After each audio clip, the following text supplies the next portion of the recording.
नमस्कार, मैं एस के आनंद और आप देख रहे हैं पीएम बिहार न्यूज। अभी मेरे साथ बात करने के लिए हैं अखिल भारतीय पान महासंघ के राष्ट्रीय महासचिव रामाधीन दास जी। जानते हैं कि 2025 चुनावी मौसम भी चल रहा है और आप जानते हैं पान समाज का आरक्षण जुलाई 2024 में छीना गया था। उसको लेकर के दिन रात सड़कों से लेकर के जमीन से लेकर आसमान तक इंजीनियर आईपी गुप्ता एक किए हुए थे, अपने लोगों को जगा रहे थे और उसके साथी रहे, कदम से कदम मिलाकर चल रहे थे रामाधीन दास जी। और आज एक नई पार्टी का शंखनाद जब बिहार की राजनीति में 10 लाख सदस्यों के साथ होती है तो कहीं न कहीं बिहार की राजनीति में एक भूचाल पैदा हो गया। लेकिन जानते हैं रामाधीन दास जी से, अब आपकी पार्टी, एक समय कहा जाता था कि आरजेडी लालू यादव का है, लोजपा रामविलास पासवान का है, हम जीतन राम मांझी का है, लेकिन पचपौनिया वोट में गिनती आती थी ताती तत्वा। लेकिन अब पचपौनिया का जो धब्बा लगा था इसको मिटा दिया गया है इंडियन इनकलाब पार्टी के द्वारा। अब ताती का अपना पार्टी है इंडियन इनकलाब पार्टी, यानी पान जाति का। जानते हैं इसको कैसे देखते हैं और क्या लगता है कि बिहार की राजनीति में अब आपकी जाति का भूमिका एक किंग मेकर के रूप में रहेगा? क्योंकि बिहार की राजनीति में अब तक दो लोगों को ज्यादा किंग मेकर के रूप में देखा जाता था, एक मांझी एक सहनी। लेकिन आईपी गुप्ता आने के बाद मांझी और सहनी का राजनीति कहीं ना कहीं खतरे में पड़ेगा। इसको लेकर के क्या कहते हैं? तो सबसे पहले मेरे चैनल में आपका स्वागत है सर। धन्यवाद। आपको भी हमसे साक्षात्कार लेने के लिए बहुत बहुत बधाई। धन्यवाद। क्या कहिएगा, आपने तो रिकॉर्ड कायम कर दिए पूरे देश में। इसके लिए हमारे राष्ट्रीय अध्यक्ष इंजीनियर आईपी गुप्ता साहब विगत लगभग 7 महीना से लगातार गांव गांव संघर्ष करते आए। पूरे बिहार में 12 रैलियां हुई। 12 रैलियां में 5 रैलियों में मैंने भी शरीक हुआ और उसी समय से पूरे जिला जिला गांव गांव हम लोग खाद छानने का काम किया, सोए हुए जनता को जगाने का काम किया। हमारे समाज वास्तव में सोए हुए थे। समाज के बीच में जाते थे, क्या कहते थे आपके लोग? मैंने अपने समाज को पहले तो ये कहता था कि अरे भाई जागो जागो, तुम्हारे अधिकार किसी ने छीन लिया है, तुम्हारी जो आरक्षण तुम्हें छीन लिया है, तुम्हारे पेट का लिवाला छीन लिया है, तुम्हारे बच्चे का पढ़ाई लिखाई छीन लिया, नौकरी छीन लिया।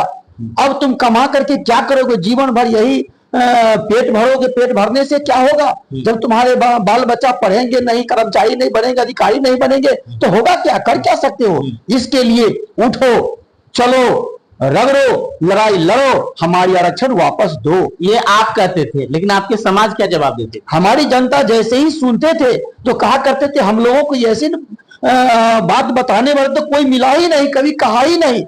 मैंने तो इंजीनियर आईपी गुप्ता साहब का जो बोली सुना और आप लोगों की जो बात सुनता हूँ, ऐसा नेता कभी मिला नहीं। अब हम लोग आपके साथ जहां कहेंगे वहां जाने को तैयार हूं, अपना तन मन धन सब लगाने को तैयार हूं। लेकिन आप इतना तन मन धन सब चीज किए, उम्मीद थी कि इतने लोग आएंगे? हाँ, हम लोग को उम्मीद थी, इसलिए नारा दिए 13 लाख। हाँ, इसीलिए नारा दिए कि जहां हम लोग गांव में जाते थे तो लोग कसम खा के विश्वास दिलाते थे कि हम गांधी मैदान में निश्चित आएंगे। जितना आप हमको यहाँ देख रहे हैं उतना वहां देखिएगा, ये बोलते थे। हाँ, ये बोलते थे। इसी बात पर तो हम लोग को भरोसा था। लेकिन सरकार को कितना भरोसा था? अभी तो सरकार जाने। यदि सरकार को इतनी भरोसा होती तो हमारे गाड़ियों को रास्ते में रोकने का प्रयास करती सरकार। लेकिन एक चीज बीच में आया था कि कुछ वार्ड से टेक्निकल फॉल्ट किया गया आपके सर रैली को। छोटा मोटा तो होता रहता है, कहीं कहीं प्रशासन जिसकी जानकारी नहीं थी तो 2-4 जगह रोक हुआ है। लेकिन अब जगह है, लगभग 1-800 बसें नहीं आ पाई है, रास्ते में रह गई है किसी टेक्निकल कारण से। लेकिन मैंने माननीय मुख्यमंत्री जी का जो मैंने वक्तव्य सुना है बापू सभागार में, हमारी भीड़ देख करके प्रभावित हुए हैं। हम आशा करते हैं कि वह चूंकि भारत सरकार का अभिन्न अंग है, वह लोकसभा से अविलंब नरेंद्र मोदी जी के कह करके वह हम लोगों का बिल पास करा दे जो वर्षों से लंबित है, आरक्षण हमको वापस करा दे तो मैं उनको अभिवादन करूंगा। अपने नौजवान साथियों क्या कहेंगे? अपनी नौजवान साथियों को मैं यही कहूंगा कि भैया पढ़ो, संघर्ष करो, अपना हक मांगने से नहीं मिलता है हक, प्रेम से नहीं मिलता है तो लड़के लो। यानी आप एक नया नारा दे रहे हैं। हाँ, यही मेरी सोच है, यही मैं जनता को कहता हूं, अपने समाज को कहता हूं कि जब तक आप संघर्ष नहीं करोगे तब तक कुछ नहीं मिलेगा। जैसे बच्चे माँ के लिए बहुत प्यारा होते हैं, लेकिन जब तक सोया रहता है तो माँ उनको दूध पिलाने नहीं आती है। जब बच्चा जगने के बाद रोने लगता है तो तुरंत माँ सारे काम छोड़ करके उनको दूध पिलाने आ जाती है। उसी तरह से हम लोग अब जग चुके हैं, अपनी हक लेने के लिए रोड पर खड़ा हो चुके हैं, आंदोलन करने को तैयार हैं, आंदोलन में लग चुके हैं। यदि यहां से नहीं होगा तो हम लोग दिल्ली तक अपने आरक्षण लेने के लिए दिल्ली तक जाएंगे। हाँ, दिल्ली तक आरक्षण लेने के लिए जाएंगे। क्या जैसे आपकी लेकर के एक राजनीतिक पार्टियां, मैं बड़े बड़े नेताओं के पास जाता हूं, एक चर्चाई होती है थी कि ताती ततबा का वोट, 1 किलो मुर्गा, 1000 रुपया, 1 बोतल दारू पर मिल जाता है। क्या इसको ये सही है या गलत है? यदि गलत सही है इसको आप तोड़ पाएंगे इस रेखा को? पहले तो इसमें से कुछ बात सही थी, लेकिन हम लोग जो गांव में घूमे हैं तो यह जनता को पहले अपने समाज को कहा करते थे, और उन्होंने कसम खा खा करके हमको कहा है कि अब ऐसी कोई बात नहीं है। पहले भी जो कोई कहता था गलत कहता था, मैं दारू पीकर किसी को वोट नहीं देता था। हमारे नेता कोई थे ही नहीं, हमारे खुट्टा कोई था ही नहीं, तो कहीं हम भटक जाते थे। अब हमारे नेता आ गए, हमारे नेता खड़े हो गए, हमारा खुट्टा हो गया। अब मैं कहीं नहीं जाऊंगा, कहीं नहीं बिकूंगा।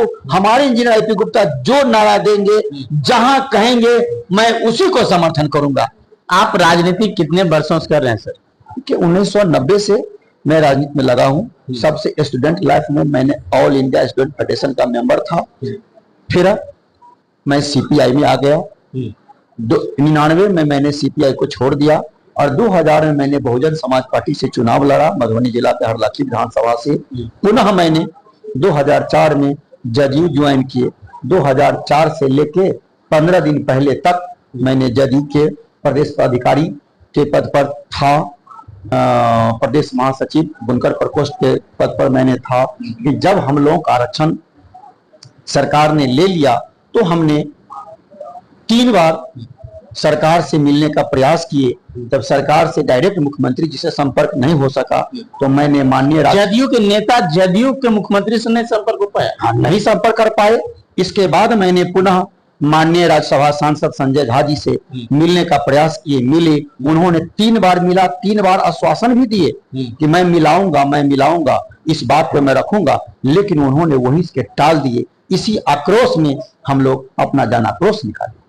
लेकिन ये बताइए कि आपके समाज के लोग आज भी बीजेपी, जदयू, राजद में हैं, तो क्या आप कहेंगे उन लोगों के लिए? नहीं, अब 99% लोग हमारे इनकलाब पार्टी के साथ है, और 1-8% तो सबों को रहता है। इसमें कोई दुमत, 1-8 को तो कोई इक्के दुखे कहाँ नहीं रहता है। ब्राह्मण समाज में भी जनसंख्या बहुत तुच्छ है और वो सभी पार्टियां में है, आरजेडी में है, बीजेपी में है, जदयू में है, सभी पार्टी में है, आपके रामविलास जी के पार्टी में है। लेकिन हमारी जहां तक जातीय आंदोलन के तहत जो गांधी मैदान में हुआ है, इतनी बड़ी रैली किसी का नहीं हुआ है। शायद आप देखेंगे तो लालू यादव जी का भी जातीय रैली कभी किए थे तो इतनी बड़ी नहीं थी। हाँ, जब पार्टी का रैली किए थे तो था, जिसमें सभी जात के लोग आए थे, और यह मेरा एक पान समाज के लोग था। तो देखिए, अभी मेरे साथ बात करने के लिए रामाधीन दास जी, जो अखिल भारतीय पान महासंघ के राष्ट्रीय महासचिव हैं, अब नई पार्टी का गठन हुआ है इंडियन इनकलाब पार्टी, उसके सदस्य हैं। कई बातें इन्होंने लालू यादव की रैली को लेकर के भी बोले। बाकी बात अपने समाज के बीच में जब गए, शुरुआती दौर में समाज को कैसे मोटिव किए, कैसे लोग एकत्रित हुए, लोग क्या बोलते थे, समाज के लोग क्या बोलते थे, राजनीतिक पार्टियां भी क्या सोचते थे। ये जदयू के बुनकर प्रकोष्ठ के महासचिव रहे, खुद जदयू में रह करके जदयू के मुख्यमंत्री से नहीं मिलने दिया जाता था। ये आक्रोश आया और 7 अप्रैल को आपने देखा होगा कि पूरे बिहार में ऐतिहासिक पान त्याग पत्र आंदोलन हुआ था। बाकी बात इस खबर को देख करके आप लोग क्या कहेंगे, अपनी प्रतिक्रिया कमेंट बॉक्स में जरूर लिखें। धन्यवाद।